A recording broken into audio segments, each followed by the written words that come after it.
Friday వచ్చింది. So party మోడ్లో ఉన్నారా ఏంటి కొంపదీసి?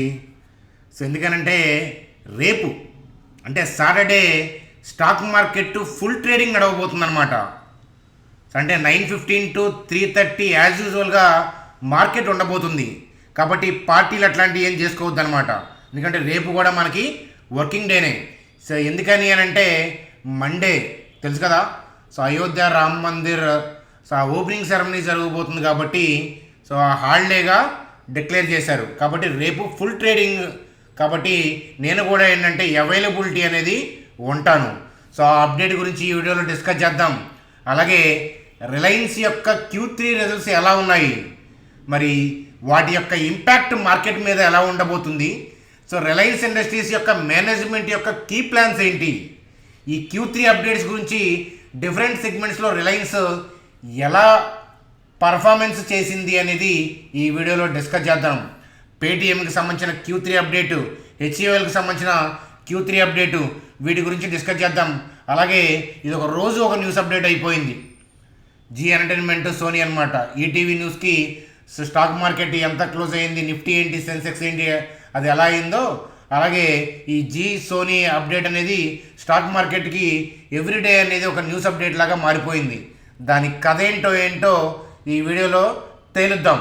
సో అలాగే మరి నిఫ్టీ పరిస్థితి ఏంటి, సో మంచి స్వింగ్ ట్రేడ్ అనేది వాళ్ళ ప్లాన్ చేసి ఎంట్రీ తీసుకున్నాను నిఫ్టీలో. అలాగే మరి బ్యాంక్ నిఫ్టీ యొక్క మూవ్మెంట్ ఎలా ఉండొచ్చు రేపు, ఇత్యాది విషయాలు డిస్కస్ చేస్తూ సింపుల్గా వీడియోని లేపేద్దాం. చూడండి మనసి, వీడియోలోకి వెళ్ళే ముందు మన ఛానల్ వీడియోని లైక్ చేయడం అనేది మన జన్మ హక్కు. కాబట్టి వీడియోని లైక్ చేసి కంటిన్యూ చేద్దాం. సో అట్లాగే రేపు ట్రేడింగ్ సెషన్స్ ఫుల్ ఉంది అనేది చాలామందికి తెలియదు. కాబట్టి ఈ వీడియోని తప్పకుండా మీ ట్రేడింగ్ గ్రూప్స్కి, ఫ్యామిలీ మెంబర్స్కి, వీళ్ళందరికీ షేర్ చేయండి అని అంటాను. సో అలాగే మన ఛానల్ని సబ్స్క్రైబ్ చేయమని నేను చెప్పను. సో కొత్తగా వాచ్ చేస్తుంటే వెనక్కి వెళ్ళి 3-4 వీడియోస్ చూస్తే ఆటోమేటిక్గా మీరే సబ్స్క్రైబ్ చేసి తీరుతారు. చూడండి ఫ్రెండ్స్, నిఫ్టీ గురించి చూద్దాం ముందుగా. సో నిఫ్టీ గురించి చూసే ముందు సో నిఫ్టీ పాయింట్ ఆఫ్ వ్యూలో స్వింగ్ ట్రేడ్ నేను ప్లాన్ చేశాను. 21,595 స్పాట్ దగ్గర ఎంట్రీ. సో అలాగే స్టాప్ లాస్ అనేది మెన్షన్ చేశాము. టార్గెట్ 1, టార్గెట్ 2 ఇచ్చాను. సో క్లియర్గా లైవ్లో మార్నింగ్ ఏంటంటే అప్డేట్ చేశాము. అంటే మనం ముందుగా 21,485 దాకా వస్తే బాగుండు అనుకున్నాం. అంతలా ఆపర్చునిటీ దొరకపోవచ్చు అనే పాయింట్ ఆఫ్ వ్యూలో సో 21,595గా మాడిఫై చేసి మీకు అప్డేట్ కూడా చేశాను కదా. 21,595 అనేది ఎంట్రీ. సో ట్రేడింగ్ వ్యూ అయితే మనీ మేనేజ్మెంట్ ఫాలో అవ్వకపోతే మన ఛానల్ చూడొద్దు, అన్సబ్స్క్రైబ్ చేసేయండి కావాలంటే.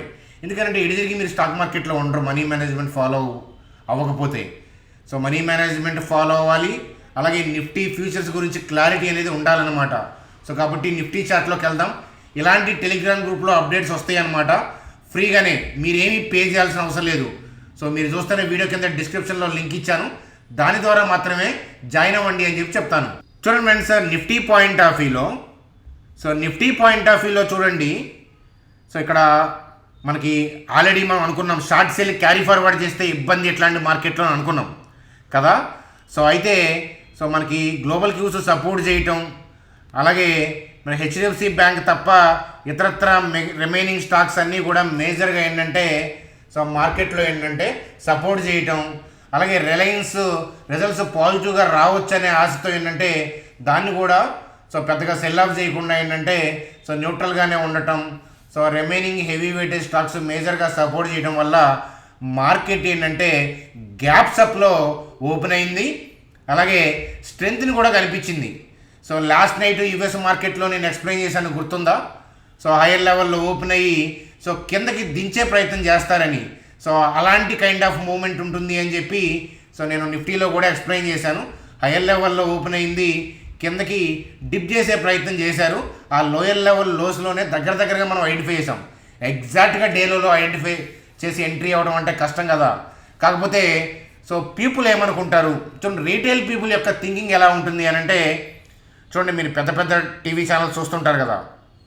సో పెద్ద టీవీ ఛానల్స్ కావచ్చు, social media English channels, Hindi channels అంటే సో చాలా పెద్ద ఛానల్స్ అవి. సో వాళ్ళు ఏం చేస్తారు అని అంటే, చూడండి మెజారిటీ రీటైల్ పీపుల్ ఏంటంటే రోబోట్ లాగా పనిచేస్తారు. సో రోబోట్ లాగా అంటే ఏంటంటే సో కిందకి వెళ్తున్నప్పుడేమో సో అక్కడ రన్నింగ్ సెల్ ఆఫ్ మనకు కనిపిస్తున్నా కూడా మన మనసు కనిపిస్తూ ఉంటుంది. ఏమనిపిస్తూ ఉంటుంది మన మనసుకి? సో పడుతుంది మార్కెట్లో బ్రాడ్ వ్యూ చేంజ్ అయింది అని చెప్పి మీకు మేజర్గా తెలుస్తుంది. బై డిఫాల్ట్ సోల్ అనేది ప్యూర్. కాకపోతే ఏంటంటే సో వాళ్ళు ఏం చెప్తారంటే 21,500 దిగి క్లోజ్ అయితే కానీ మనం షార్ట్ సెల్ చేయడానికి లేదు అని చెప్తారు హైయర్ లెవెల్లో ఉన్నప్పుడు. సో అది కాస్త ఏంటంటే కిందకి కొట్టి ఆ 21,500 దిగి క్లోజ్ అయింది. చూసారా, 21,500 దిగి క్లోజ్ అయింది. సో ఈ క్లోజింగ్ వాల్యూ అంతా 21,462.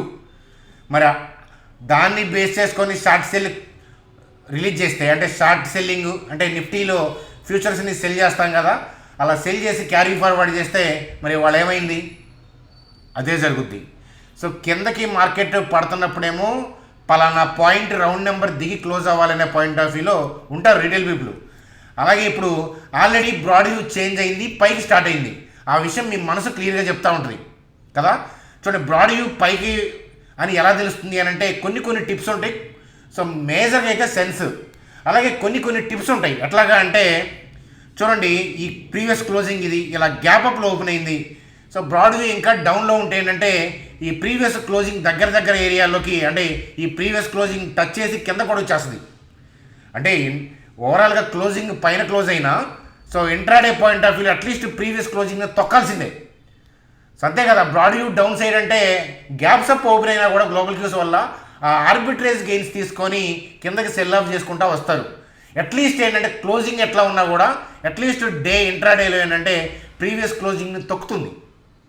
అలా కాకుండా హైయర్ లెవెల్లో ఓపెన్ అయింది, నిలబడింది అని అంటేనే సో అట్లీస్ట్ క్లోజింగ్ తర్వాత అన్నా కానీ మీకు పైకి వెళ్తుందని తెలియాలి. పొజిషన్ పాయింట్ ఆఫ్ వ్యూలో ప్లాన్ చేసుకోవచ్చు. అయితే సో మామూలుగా ఏంటంటే మనకి మన మనసు అది చెప్తుంది. కాకపోతే ఏంటంటే సో మామూలుగా రీటైల్ పీపుల్ యొక్క లాజిక్స్ ఎలా ఉంటాయంటే చూడండి, ఈ టేల్ ఉంది చూసారా, ఈ టేల్ అనేది రెసిస్టెన్స్ 21,850 ఉంది కదా. ఈ టేల్ హై అంతా 21,851 దాటి క్లోజ్ అయితే అప్పుడు బుల్కి వెళ్తానని. కిందకి వెళ్ళేటప్పుడు మిమ్మల్ని సెల్ చేయనీరు, పైకి వెళ్ళేటప్పుడు మిమ్మల్ని బై చేయనీరు. సో పైకి వెళ్ళేటప్పుడేమో అంతా ఆకాశంలోకి వచ్చి మొత్తం పచ్చగా ఉండాలి, పంట అంతా పండిపోవాలి అని అంటే సో అప్పటికి ఆలస్యం అవుతుంది కదా. చూడండి, మామిడికాయ ఉంది, పూత మీద అయితే తక్కువ దొరుకుతుంది. బాగా పండిన తోట, కాయలు బాగా ఉండి ఒక చెట్టు ₹1,00,000 అంటే కాయ అమ్మడానికి సిద్ధంగా ఉంది. అలాంటప్పుడు తక్కువ రేట్ అవ్వడం చెప్తాడా మనకి? చెప్పడు.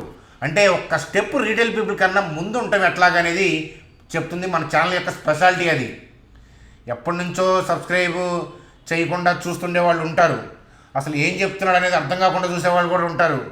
కాకపోతే చూడండి, ఎప్పుడూ కూడా ఏంటంటే మైండ్కి ఏంటంటే ఒక లాజిక్ ప్యాటర్న్ అలవాటు చేయొద్దు. సపోర్ట్ రెసిస్టెన్స్ అదే వర్కౌట్ అవుద్ది, లేకపోతే మూవింగ్ యావరేజెస్, ఫిబోనకీ రిట్రేస్మెంట్స్ ఇవన్నీ కూడా మనుషులు కనిపెట్టినాయి.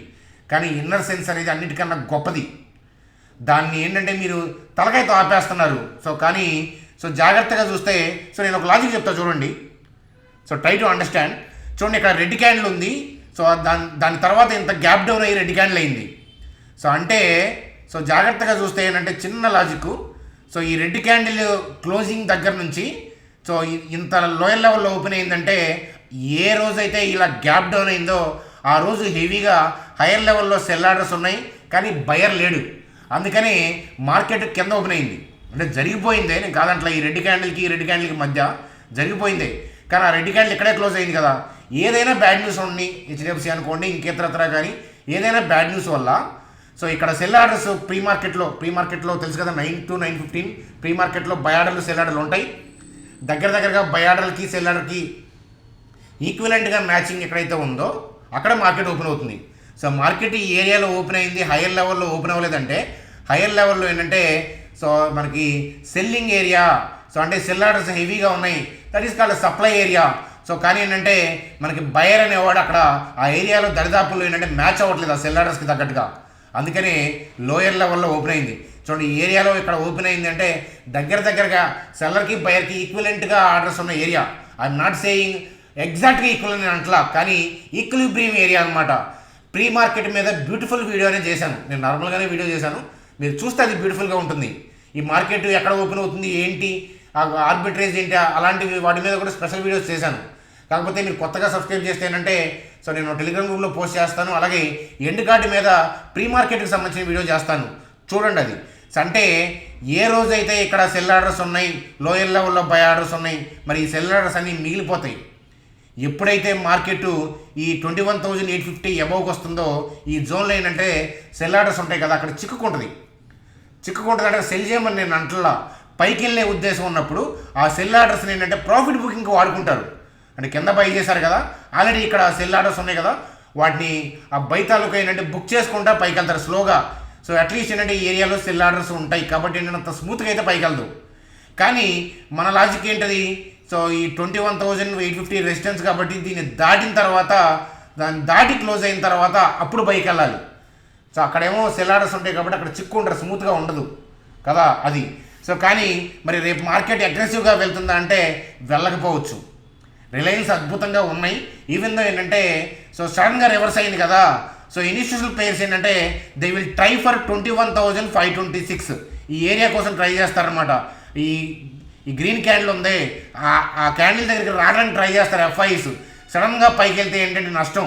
కాకపోతే ఆ విషయం కూడా తెలిసి మరి ఈరోజు ఎంట్రీ తీసుకున్నాం ఏంటంటే, సో రిజల్ట్స్ రిలయన్స్ రిజల్ట్స్ వల్ల ఒక్కొక్కసారి ఏంటంటే ఇలా పైకి తన్నుకుంటా కూడా వెళ్ళిపోవచ్చు. సో కాబట్టి ఏంటంటే కొంచెం లిటిల్ బిట్ అగ్రెసివ్ ఎంట్రీ చేశాను. సో కానీ ఏదైనా కానీ బ్రాడ్ వ్యూ అయితే మారిపోయింది. సో అయితే ఏంటంటే రేపున్న పరిస్థితిని బట్టి సో ఎవరికైనా కొత్తగా ఎంటర్ అవ్వాలంటే ఈ 21,526 ఎంట్రీ ఆపర్చునిటీ దొరికితే నేను చెప్తాను. నేను అప్డేట్ క్లియర్గా ఇస్తాను టెలిగ్రామ్ గ్రూప్లో. మీరేం భయపడద్దు. ఇప్పుడు మార్కెట్ రేపు రన్నింగ్ మార్కెట్లకి ఏంటంటే డీవియేషన్ ఉండొచ్చు, డైనమిక్ కాబట్టి స్టాక్ మార్కెట్. అందువల్ల ఏంటంటే జాగ్రత్తగా వెయిట్ చేయండి. నేను టెలిగ్రామ్ గ్రూప్లో అప్డేట్ ఇస్తాను. ఐ హోప్ మీకు అర్థమయ్యేట్లుంది. ఓవరాల్గా బ్రాడ్ వ్యూ పైకి వెళ్తుందని నేను అనుకుంటున్నాను. కాబట్టి మీరేమనుకుంటున్నారు? ఓవరాల్గా 22,000 సో మనం టార్గెట్ ఇచ్చాం కదా, ఏం టార్గెట్ ఇచ్చాం? 22,008 కదా. 22,008 అనేది మనకి ఫస్ట్ టార్గెట్. సెకండ్ టార్గెట్ అనేది 22,400 అబౌవ్ ఇచ్చాను కదా. కాబట్టి it is on the track. Broad view change అయ్యేదాకా మనం పొజిషన్ని ఎగ్జిట్ అవ్వాల్సిన అవసరం లేదు. ఇన్ఫ్యాక్ట్ మనకి ఈ డిప్ వచ్చి మళ్ళీ పైకి వస్తే కనుక మనం పైకి ఇంకొక లాట్ని పిరమిడింగ్ కూడా చేయొచ్చు. అదనమాట. That is the beautiness of stock market అని చెప్తాను. జస్ట్ మీ సోల్ని వాడండి. తలకాయకి లాజికల్ కావాలి కానీ సోల్ ఏంటంటే ఏం జరుగుతుందో చెప్పేస్తూ ఉంటుంది అనమాట. సెన్స్ అనమాట. Just market means sense. మన సెన్స్కి మించిన థింగ్ అయితే సో ఏ లాజిక్ అనేది లేదని నేను నొక్కి ఒక్కడికి చెప్తాను. చూడండి, దాని తర్వాత రిలయన్స్ యొక్క Q3 రిజల్ట్స్ ఎలా ఉన్నాయి అని అంటే బాగున్నాయి. దానికన్నా మించి వాళ్ళ మేనేజ్మెంట్ కామెంట్స్ అనేవి కామెంటరీ అనేది చాలా బాగుంది. దాన్ని మొత్తాన్ని చూద్దాం. చూడండి సార్, ఇప్పటిదాకా మీరు చూసిన వీడియో ఈ అనాలిసిస్ నిఫ్టీ నచ్చితే కనుక వీడియోని లైక్ చేయడం మర్చిపోవద్దు. కొత్త వాళ్ళు అయితే కనుక ఆటోమేటిక్గా సబ్స్క్రైబ్ చేసి ఉంటారు. ఏదో ఉందనే విషయం అర్థమవుతుంది. నేను చెప్పింది అర్థం కావడానికి టైం పడుతుంది.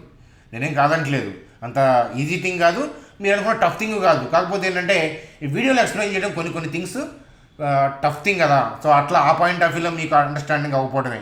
కాబట్టి సో మీరు ఆ కొత్త వాళ్ళు సబ్స్క్రైబ్ చేశారని అనుకుంటున్నాను. సో అలాగే కొంతమంది అంటున్నారు పద్దాకా లైక్ సబ్స్క్రైబ్ అనే పాయింట్ ఆఫ్ వ్యూలో మీరు అడగద్దు. నచ్చితే కనుక ఆటోమేటిక్గా లైక్ సబ్స్క్రైబ్ చేస్తారు కదా అని. అడగకపోతే ఎలా సబ్స్క్రైబ్ చేస్తారు, అడిగితే ఎలా చేస్తారు? వీడియోలో 2-3 సార్లు లైక్ అని చెప్తే ఎన్ని లైక్స్ వస్తాయి, సబ్స్క్రైబర్స్ ఎంతమంది పెరిగారు, అవన్నీ వీడియోకి చూసుకుంటాడు ఎవడైనా. మనకి యూట్యూబర్ అనేవాడు వాడు చూసుకుంటాడు. కాబట్టి ఏంటంటే మీరు సలహాలు ఇచ్చినా నేనేం చేయాలో అదే చేస్తానన్నమాట. అంతే కదా, మాకు క్లారిటీ ఉంటుంది కదా. సో మీరు సలహా ఇవ్వడం కరెక్టే. నేను కూడా అంతే అనుకునేవాడిని. అవి ట్రై చేస్తాం, ఇవి ట్రై చేస్తాం. ఎందుకంటే దగ్గర 3 years నుంచి ఇందులో ఉన్నాను కదా. అలాగే మేము యూట్యూబ్ ఛానల్స్ కూడా చూస్తూ ఉంటాం. ఇది యూట్యూబర్ క్రియేటర్స్ కోసం ఎలా చేస్తే వీడియోస్ చూస్తారనేవి కూడా చూస్తూ ఉంటాం. వాటిని ఫాలో అవుతూ అలాగే ఏంటంటే అట్లా అని చెప్పేసి ఓన్లీ వ్యూవర్స్ కోసమే కాకుండా మా ఇంట్రెస్ట్ కోసం, మా ప్యాషన్ కోసం కూడా చేస్తుంటాం అనమాట. సో రెండింటిని బ్యాలెన్స్ చేసుకుంటా వెళ్తే మేము ఎదుగుతాం, గ్రోత్ కూడా ఉంటుంది. కాబట్టి సో అదనమాట. మీ సలహా ఇచ్చారు, థ్యాంక్ యూ. కాకపోతే నేను ఫాలో అవును. చూడండి ఫ్రెండ్స్, అలాగే మరి రిలయన్స్ యొక్క బిజినెస్ O2C అంటే ఆయిల్ టు కెమికల్ యొక్క రెవెన్యూ చూస్తే సో ఇరానీ పాయింట్ ఆఫ్ వ్యూలో 2.4% పెరిగింది, బాగుంది అది. సో అట్లాగే ఏంటంటే మనకి రిలయన్స్ రీటైల్ చూస్తే కనుక సో 22% పెరిగింది. ఎక్స్ట్రాడినరీ పర్ఫార్మెన్స్ అని చెప్తాను. రిలయన్స్ రీటైల్ సో ఇంతలా గ్రో అవుతుందని 1 year బ్యాక్ ఎవరు ఊహించలా, కానీ సో వీళ్ళు వెళ్ళారనమాట. సో అలాగే నెట్ ప్రాఫిట్ కూడా అంటే ఇరానీ పాయింట్ ఆఫ్ వ్యూలో 31% గ్రో అయింది. ఖచ్చితంగా పాజిటివ్ న్యూసే ఇది రిలయన్స్కి, అందులో డౌటే లేదు అని చెప్పి చెప్తాను. అలాగే రిలయన్స్ జియో చూడండి, ప్రాఫిట్ చూస్తే 3% పెరిగింది, రెవెన్యూ 2% పెరిగింది. ఒకసారి ఓవరాల్గా చూసి మేనేజ్మెంట్ కామెంట్స్ చూద్దాం రిలయన్స్ ఇండస్ట్రీస్ యొక్క. చూడండి రిలయన్స్ యొక్క Q3 ఓవరాల్గా నెట్ ప్రాఫిట్ అనేది 11% పెరిగి 19,641గా పెరిగింది. రీటైల్ బూస్ట్ అయింది, జియో బూస్ట్ అయింది, అలాగే ఆయిల్ అండ్ గ్యాస్ కూడా ఏంటంటే సో మంచిగా రిజల్ట్స్ని బూస్ట్ చేసి అని చెప్పచ్చు. ఓవరాల్గా ఏంటంటే ఇరానీ పాయింట్ ఆఫ్ వ్యూలో 3.2% రెవెన్యూ గ్రో అయ్యి 248,000 అంటే 2,48,160 crore నిలబడింది అనమాట రెవెన్యూ అనేది. సో కన్సిక్యూటివ్గా లాస్ట్ 4 quarters చూస్తే ఓవరాల్గా మేజర్ క్వార్టర్స్ అనేవి కన్సిస్టెన్స్గా గ్రోత్ని కనపరిచాయి అని చెప్పి చెప్పచ్చు. సో మంచి రిజల్ట్స్ చూడండి సార్. అలాగే రిలయన్స్ సిఎఫ్ఓ వాళ్ళ కామెంట్స్ ఏంటి అని అంటే చూడండి. సో వాళ్ళు ప్రమోట్ చేయాలనుకుంటున్నారు. సో దే లాంచ్ స్వదేశ్ అంటే ఇండియన్ అలాగే ట్రెడిషనల్ ఆర్ట్ ఫామ్స్ వీటిని ప్రమోట్ చేయాలనుకుంటున్నారు. సో హైదరాబాద్లో బ్రాంచ్ స్టార్ట్ చేసాం, అది సక్సెస్ఫుల్ అయింది, గుడ్ రెస్పాన్స్ వచ్చింది, ఫర్దర్గా ఎక్స్పాండ్ చేస్తామనే పాయింట్ ఆఫ్ వ్యూలో మాట్లాడారనమాట రిలయన్స్ రీటైల్కి సంబంధించి సిఎఫ్ఓ అనమాట. అలాగే జియో మార్ట్కి సంబంధించి రిమైనింగ్ థింగ్స్ సంబంధించి గ్రోత్కి సంబంధించి సో అలాగే గ్రాసరీలో ఎలా గ్రో అవుతున్నారు, అలాగే నాన్ గ్రాసరీ సెగ్మెంట్లో కూడా గ్రో అవడానికి ఎలాంటి ప్లాన్ చేస్తున్నారు అవన్నీ కూడా ఇచ్చారనమాట. సో అలాగే ఇన్వెస్ట్మెంట్స్ కూడా చేస్తామనే పాయింట్ ఆఫ్ వ్యూలో చెప్తున్నారు.